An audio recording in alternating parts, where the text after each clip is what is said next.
Today's episode is sponsored in part by Mercury, Morgan Stanley, Skims, and Boll & Branch. Mercury streamlines your banking and finances in one place so you can focus on growing your online business. Visit mercury.com to apply online in 10 minutes. Listen to candid conversations about people's fears and hopes around money on What Should I Do With My Money from Morgan Stanley. Search for What Should I Do With My Money in your podcast player now. I've been a Skims fan for years, and the Fits Everybody collection is a favorite I keep reaching for. Shop the Skims Fits Everybody collection at skims.com/goaldigger. Start building your sanctuary of comfort this fall with Boll & Branch. For a limited time, get 20% off your first set of sheets plus free shipping at bollandbranch.com/goaldigger. As always, you can find all of our amazing deals in the show notes. Now, let's dive in. This episode is supported by What Should I Do With My Money from Morgan Stanley.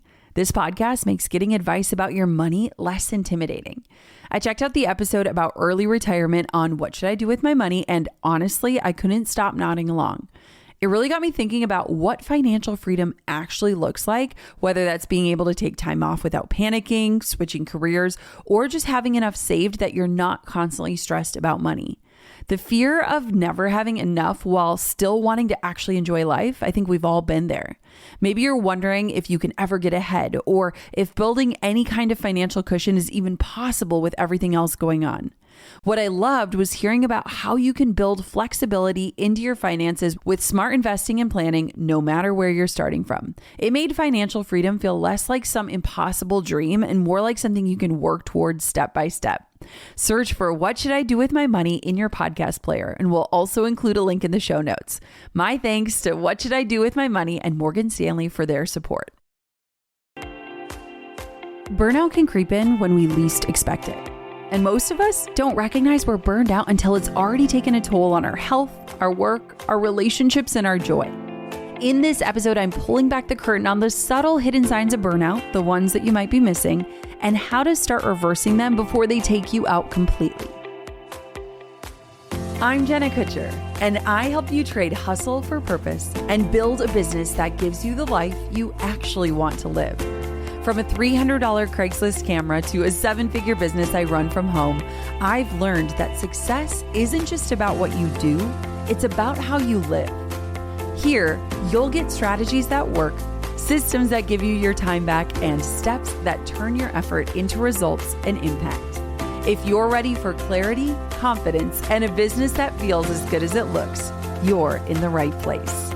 This is the Goal Digger Podcast. You don't have to be working 80-hour weeks to be burned out.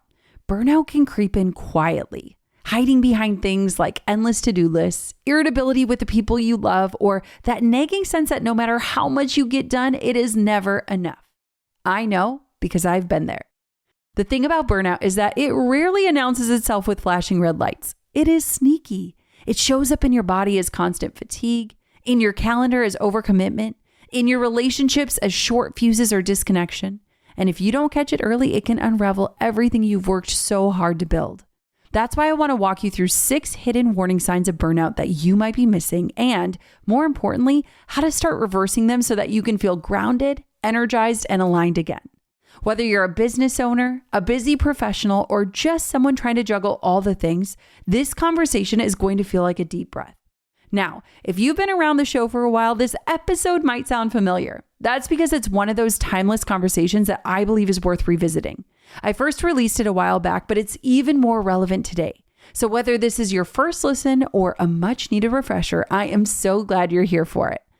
Let's dive into the 6 hidden warning signs of burnout and the steps you can take to reverse them starting today. So I was recently texting with a friend of mine who is on a health journey, and she's also a super successful entrepreneur.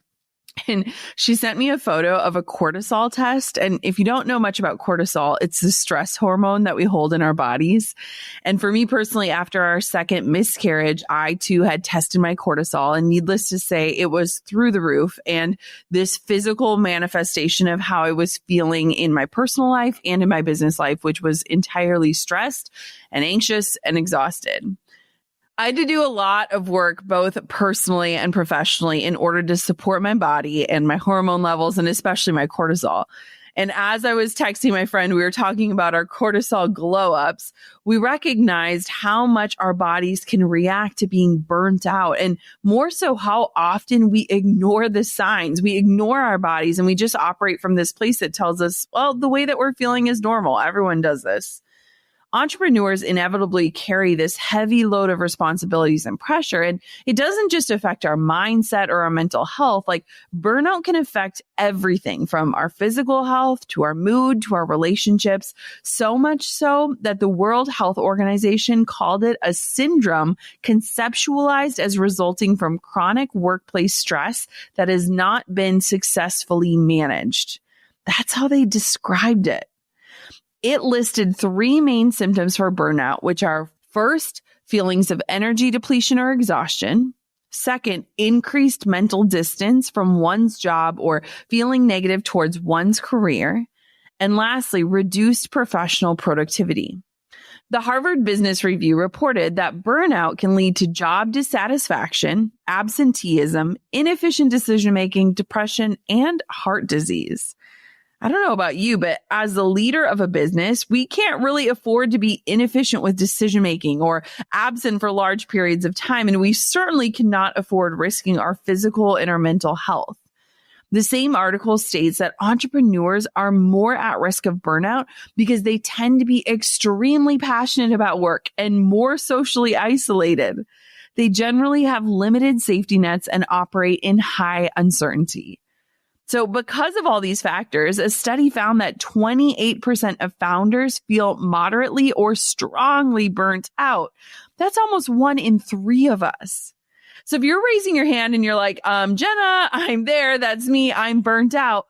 Well, keep listening. And if you're like, I'm not there yet, but I would love to avoid that destination. Thank you very much. Then listen to these 6 signs that will help you either qualify yourself as officially burnt out or notice the signs that you're on your way towards it. So sign number 1 is this: your passion or creativity is zapped. So one of the things that I love about entrepreneurship is that oftentimes it means that we get to pursue our passions and we're lucky enough to get paid to do them. I mean, we've all heard that saying, like, if you do what you love, you'll never work a day in your life, right? If it feels like your passion pieced out and completely left your body and brain, that is not good. There's actually a close tie between a healthy amount of passion and your productivity. I remember at the beginning of my photography career, I would bring my camera literally everywhere. I'd bring it to barbecues and baseball games. Like, I was so wildly passionate. And when I hit burnout, I did not want to touch my camera unless I had to. The thing that I was once passionate about signified work and responsibility. And frankly, I started to loathe it. Now, thankfully, passion can come back when you start to work on curing your burnout. So trust me when I say it can ebb and flow, but it is important as humans for us to learn to protect our passions. The Harvard Business Review conducted a study that shows that entrepreneurs who reported high levels of what they call harmonious passion experienced solid levels of concentration, attention, and absorption during their work. So if you start feeling fatigued about working or like your focus and your creativity isn't there, that's probably an indication that you might be heading towards burnout. When you sit down to work and you're trying to get your wheels spinning, but you feel nothing, or worse, you feel anxious or sad or stressed or annoyed by your work, know that you don't have to power through just to get it done. These are some telltale signs that you're either nearing or that you've reached burnout, but you shouldn't have to just do what you can to survive and stay afloat. You deserve to feel like a passionate leader the majority of the time. So first, just pay attention to where your passion is at and figure out ways to prioritize boundaries that will support that passion and help give you rest. So sign number 2 is you're working crazy hard, but you can't really put a finger on what you're actually achieving. I felt this way the most postpartum when I came back from my leave after having Coco.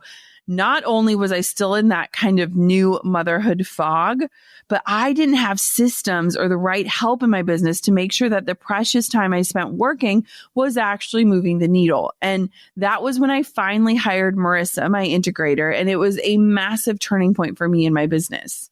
When you find yourself working like crazy, but you're not actually able to take an inventory or report what you've got done or the results that your work drove, I call this multitasking brain.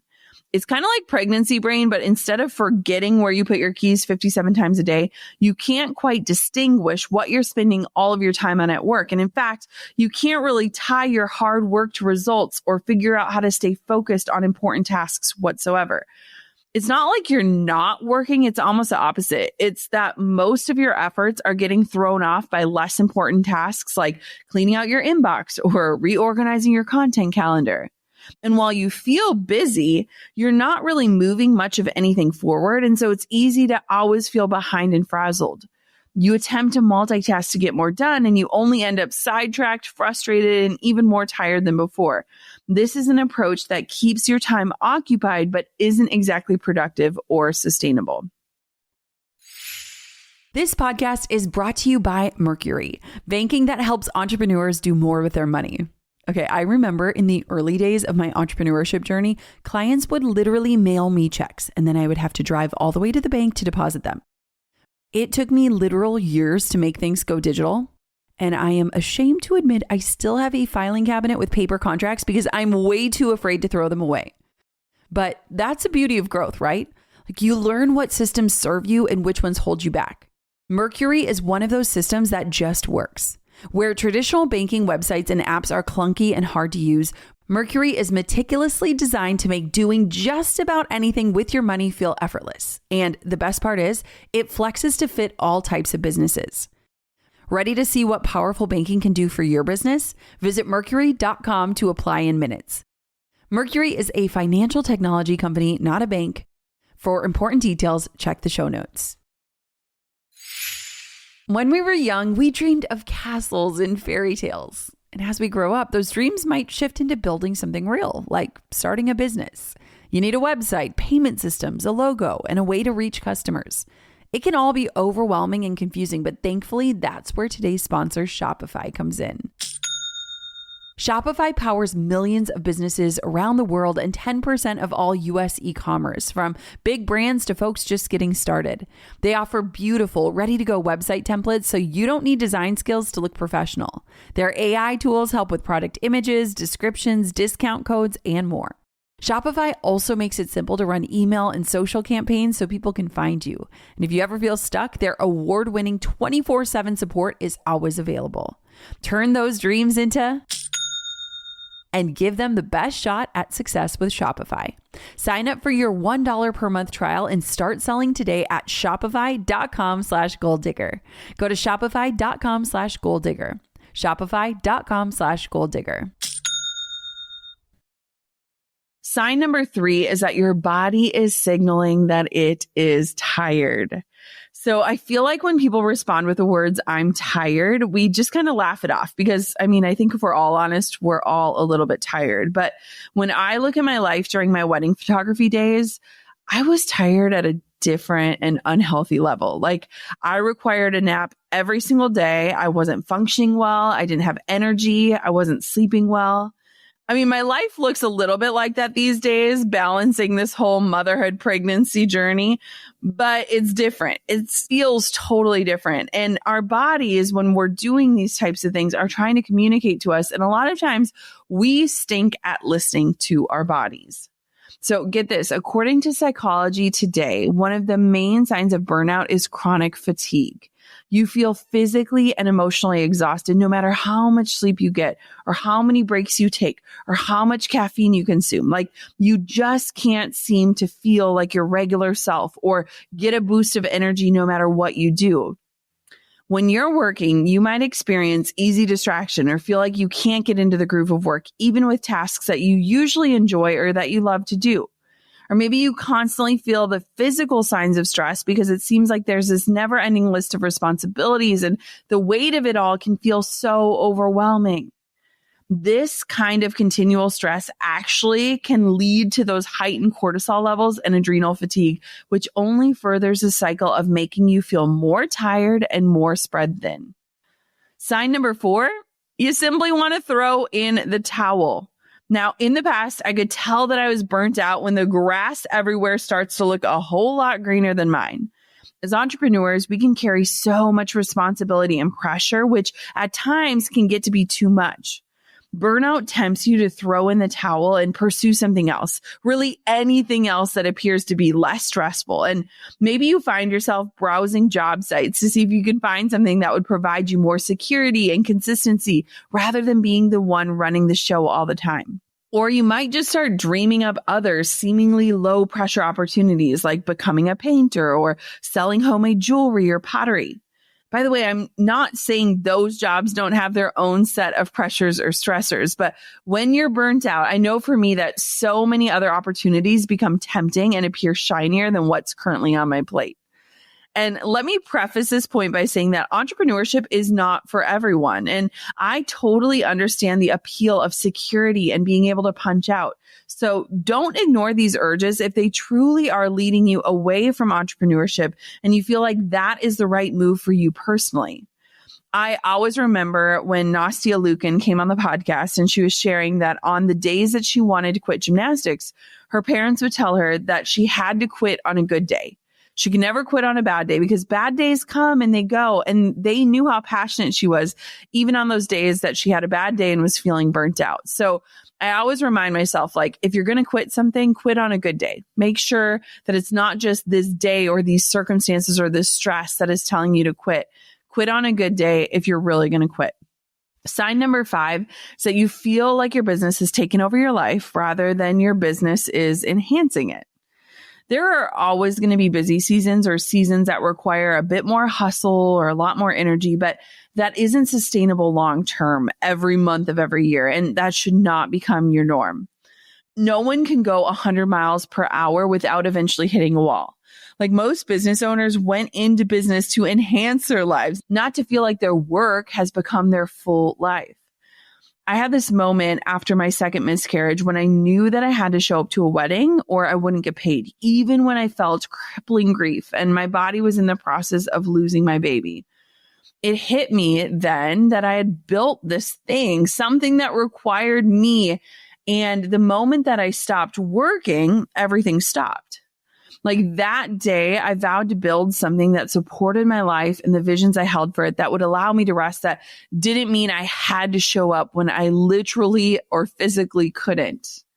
For me, flexibility and freedom to spend my days as I wish is the absolute best part of running my own business. But in seasons where I've been burnt out, I don't feel like I'm free or flexible at all. And maybe you can relate. It can feel like your business is running you rather than you running it. And most of us didn't leave our regular 9-to-5 jobs to then work 60 or 70-hour weeks on a regular basis. So if you're feeling like you are chained to your laptop or you can't get away from your email or your to-do list or responsibilities for more than an hour or two at a time, it is likely that something's got to change so that you don't run yourself into the ground and reach a state of complete exhaustion and unhappiness.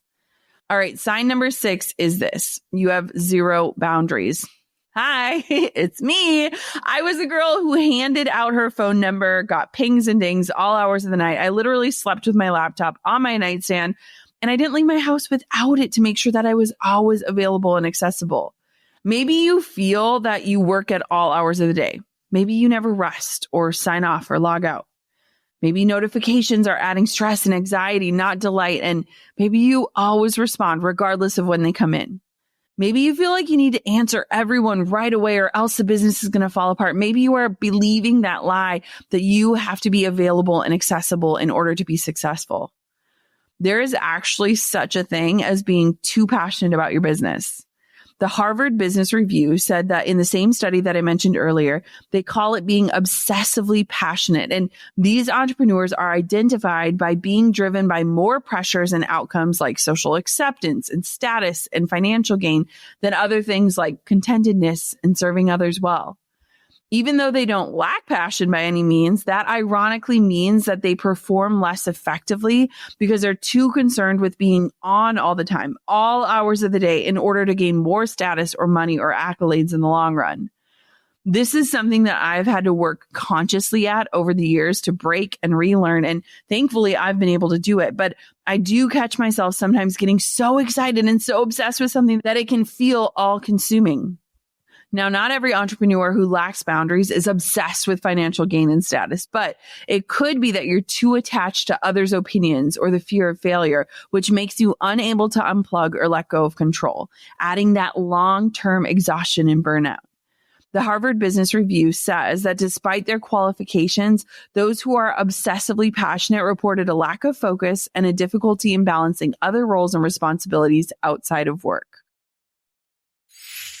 Okay, can we talk about bras for a second? Because honestly, for the longest time, I just accepted that being uncomfortable was just a part of being a woman. Like those underwire digs, the straps that leave marks on your shoulders, spending half of your day readjusting everything. I thought that was just life. But then I kept hearing about the Skims Fits Everybody collection everywhere. And I finally gave in and I tried it, and I totally get the hype now. The fabric is ridiculously soft and stretchy, but not in that cheap way where it loses its shape. It literally feels like it was made for your body specifically. And I'm not even kidding when I say I forget I'm wearing anything half the time. It is one of those things where you don't realize how uncomfortable you've been until you finally experience what comfortable actually feels like. Now, trust me on this one, you just need to try it. Shop Skims Fits Everybody collection at skims.com. Once you place your order, make sure to let them know we sent you. Just select podcast in the survey and choose a Goal Digger podcast in the drop-down menu that follows. You know, I only share stuff I'm genuinely obsessed with. And so when I kept seeing Boll & Branch sheets all over Instagram, I was like, okay, are these actually worth the hype? Drew and I have been using their sheets and duvets for over a year now. And honestly, our bedroom feels like a completely different space. The moment you touch these sheets, you'll get it. They're incredibly soft to start, but they literally get softer every time you wash them. They're made from 100% organic cotton, so they're super durable. And they're breathable, which is perfect for piling on cozy layers without turning into a furnace at 2 a.m. This is hands down the best bedding I've slept on, and I'm so genuinely excited for you to try it. Start building your sanctuary of comfort this fall with Boll & Branch. For a limited time, get 20% off your first set of sheets plus free shipping at bollandbranch.com/goaldigger. That's Boll & Branch, BOLLAND branch.com/goaldigger to save 20% and unlock free shipping. Exclusions apply. One of our favorite ways of earning extra income as a couple has been by hosting our spaces on Airbnb. Drew and I have always loved finding creative ways to make our spaces work for us, but let's be real, between being parents, running a business, and juggling travel, we don't always have the time to manage all the little details. On top of that, we live in Minnesota and our properties are in a different state, so handling the day-to-day just isn't possible for us as hosts. That's why I think Airbnb's co-host network is such a smart option. With the co-host network, you can hire a high-quality local co-host to take care of your home and your guests. They handle all the day-to-day management from guest communication to on-the-ground support, so the stay runs smoothly even when you're away for work or traveling. Think of them as your local hosting superhero who knows the ins and the outs of creating amazing guest experiences. If you've ever thought about hosting, but it seemed a bit overwhelming, now it is easier than ever. Find a co-host at airbnb.com/host. So if you are experiencing any of these symptoms, I just listed out 6, then what the heck do we do about it? First, burnout is common, but it shouldn't be a destination you aim to hit or become a normal occurrence for you.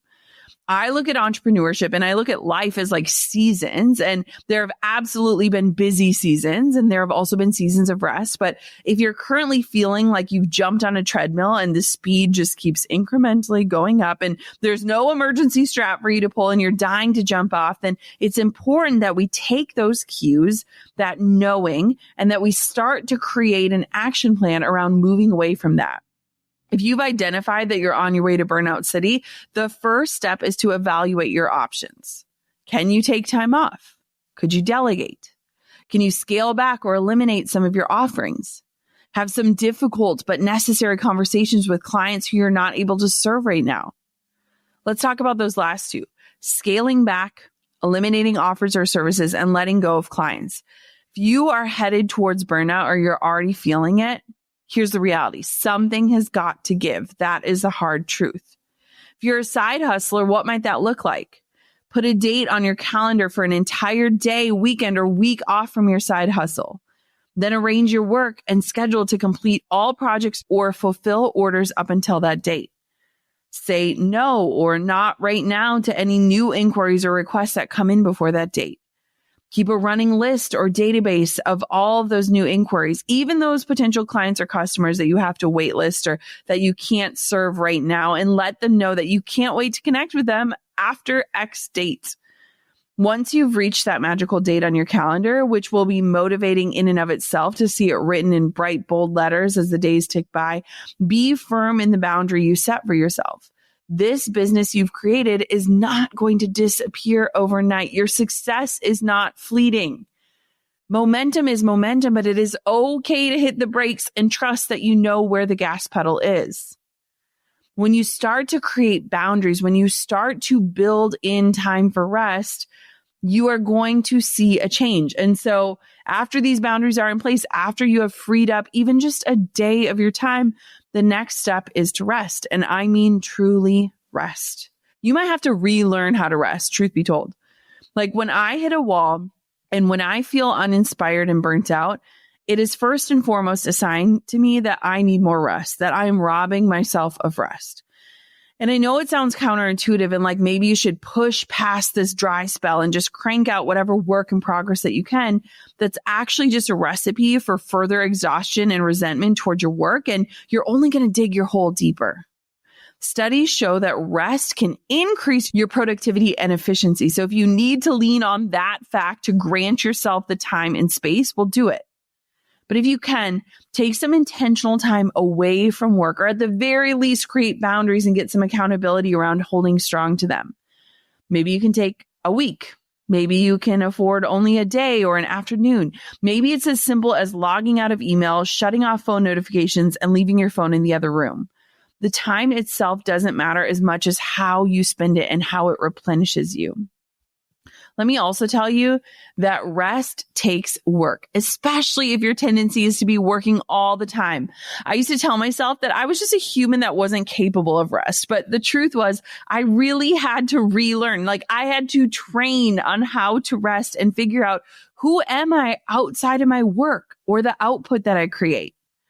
Think of a vacation. And if you're struggling to remember the last one you took, this might be your sign that you desperately need one. But think of how on vacation, it feels like you finally find your groove. You collect your bearings right as you're about to head home. For me, resting takes conscious effort, but it is worth it.